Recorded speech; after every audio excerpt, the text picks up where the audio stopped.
Hello everyone. If you look at the thumbnail or the same graphic on screen, you'll notice that more eligible voters chose not to vote in the 2024 U.S. presidential election than the number of people who voted for either candidate. Now, that's fine, but I think that a democratic society where a larger portion of the population have their voice heard in more of their elections is generally a better society. That doesn't mean everyone who votes makes smart decisions, but the government should generally be reflective of the people, with some temperance added to keep majority mob rule from hurting the minority. Mob rule is a topic for another day. Based on that assumption that higher voter turnout is good, how could we achieve it? I have a few ideas. 1. Make voting day for the U.S. presidential election a federal holiday. Now, the voting day in presidential election years is already softly treated like a federal holiday. However, if we make it official, this means that U.S. government employees will have the day off by default, and it is much more likely for a larger portion of private sector workers to also have the day off. If you make it easier for people to go vote, they will vote more. We could also mandate that all employers, offer the day off for their employees for election days.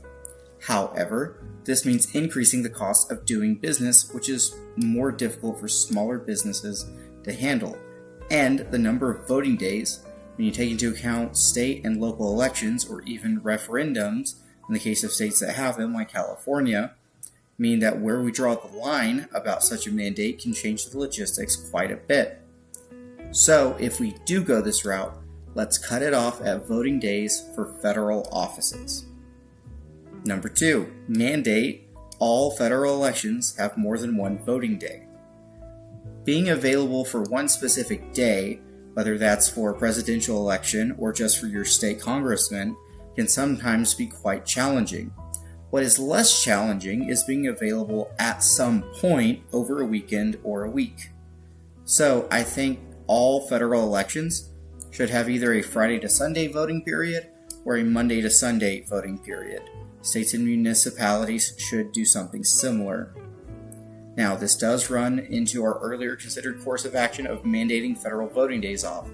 So if we go this route, you would need to mandate only a day off at some point during the voting period. This will make getting that day much easier for both employers and employees, thus making it easier to vote, and by logical extension, increasing voter turnout. 3. Mail-in voting with voter ID. We can also allow mail-in voting for all citizens for all federal elections. Generally, the current expectation is that you show up in person unless your status is unique, in which case you mail in your ballot. For example, U.S. military members who are still citizens of their home states and districts can, for a period of time, mail in their ballots to vote there. If we extend that to everyone, then you can request your ballot to your preferred address, fill it out, and send it back. The catch is, there is an increased chance of someone somehow erroneously requesting, receiving, and returning ballots. To minimize that risk of voter fraud, each mail-in ballot should have a ballot number, and then the voter puts a driver's license or state ID number to be associated with it, or a social security number. One of the two should be selected. This needs to be filled in the blank in plain, non-cursive script. There is some risk of the numbers being misread, but no system is perfect. If we lock in one vote per verifiable person in this way, then that enhancement to our voting security will be great enough that we can then eat that same gain as a loss by the mail-in voting, which should be worth the trade-off of the increased voter turnout. 4. Incentivized voting.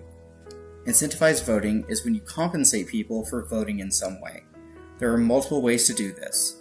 Those cute little "I voted" stickers are fine, but probably the worst and weakest and cringiest way to go about it. You can also do a tax incentive, but those are gains that aren't immediately realized, so that's also pretty weak in my opinion. No, I think the best option is immediate compensation. No joke, hand a $20 to $100 bill to everyone voting in person and offer direct deposit for mail-in voting. This costs money, like any government program does, but pales in comparison to getting enhanced voter turnout and would just be a drop in the bucket in the grand scheme of the US government's budget. Only half of eligible voters vote in the presidential elections of the US, and lower level elections have fewer voters. Now, some options I don't recommend. Digital voting. Online voting would increase voter turnout a ton because it would be really quick and really easy, but it is a terrible idea. Listen, if you are a cybersecurity professional, I'm sure you can ensure secure voting over the internet decently well, and probably even be able to tell if tampering took place after the fact. But that doesn't mean that government officials would trust what you say, even if you're right, and then accurately report that either to the relevant authorities or to the public. Additionally, that doesn't mean that the public would know or trust the message from you, elected officials, or anyone else.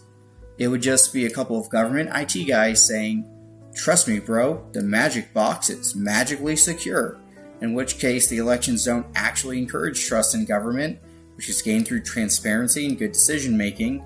Instead, trust in elections would be directly tied to how much someone trusts the messenger telling them that it was or wasn't secured. If we keep voting physical, on paper, you can show a normal person how their 3, 8, or S were hard to differentiate.